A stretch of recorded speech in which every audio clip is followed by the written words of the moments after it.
নমস্কার। 64 মুর্শিদাবাদ বিধানসভার সমস্ত সুনাগরিক বৃন্দর কাছে আমার বিনীত নিবেদন, যেভাবে আপনারা দুহাত তুলে আশীর্বাদ করেছেন তার জন্য বয়স অনুসারে সকলকে আমার প্রণাম, শুভেচ্ছা, অভিনন্দন। সারা বাংলা, সারা জেলা জুড়ে মানুষ ভারতীয় জনতা পার্টিকে সমর্থন জানিয়েছে। সুরক্ষার জন্য সমর্থন, কর্মসংস্থানের জন্য সমর্থন, মা বোনদের সম্মান রক্ষার জন্য সমর্থন। বাংলায় যারা মেধাযুক্ত ছেলে, যোগ্য ছেলে মেয়ে রয়েছেন, তারা আজকে অসহায় হয়ে ঘুরে বেড়াচ্ছে। বিগত দিনে যারা সরকার চালিয়েছেন তারা তাদের প্রতি কোনো গুরুত্ব দেননি, তাই তারাও ভেবেছিলেন নতুন কোনো সরকার আসুক, অন্ততপক্ষে আমাদের বিষয়টা দেখবেন।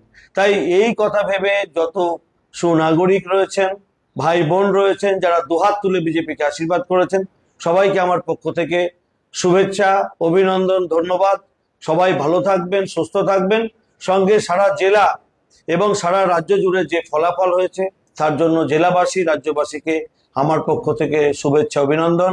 আমার দলের জেলা নেতৃত্ব, মণ্ডল নেতৃত্ব সহ সমস্ত কার্যকর্তা, রাজ্যের যারা পদাধিকারী এবং সর্বভারতীয় নেতৃত্ব যারা আমাদের উপরে আস্থা রেখেছেন এবং আমাদের হয়ে সময়ের জন্য তারা প্রচার কার্য থেকে শুরু করে সব ধরনের নির্বাচনী কাজে যুক্ত ছিলেন, তাদের সবার প্রতি আমার কৃতজ্ঞতা, প্রণাম এবং আমাদের পক্ষ থেকে তাদেরকেও ধন্যবাদ। মাননীয় প্রধানমন্ত্রী, স্বরাষ্ট্রমন্ত্রী, সর্বভারতীয় সভাপতি যেভাবে বাংলার কার্যকর্তাদের উপরে আস্থা রেখে দ্বিতীয়বারের জন্য জেলা সভাপতি এবং রাজ্য সভাপতি এবং সর্বভারতীয় নেতৃত্ব আমাকে আবারও এখান থেকে মনোনয়ন দিয়েছিলেন এবং এখানকার জনগণ তাদেরকে অখুশি করেননি।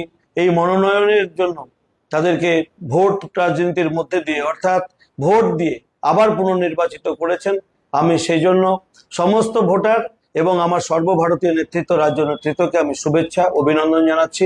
আগামী দিন আমাদের সামনে বড় চ্যালেঞ্জ।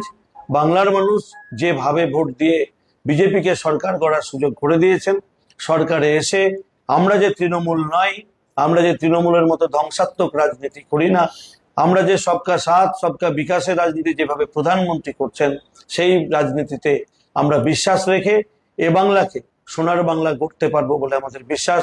সবাই সঙ্গে থাকুন, যেভাবে ব্যালটের মধ্যে দিয়েছিলেন। এবার সশরীরে সবাইকে আহ্বান জানাবো, আসুন আমরা সুস্থ সমাজ গড়তে, একটা সুন্দর বাংলা অর্থাৎ সোনার বাংলা গড়তে আপনারা সবাই আমাদের পাশে থেকে সুপরামর্শ দেবেন। সবাইকে ধন্যবাদ।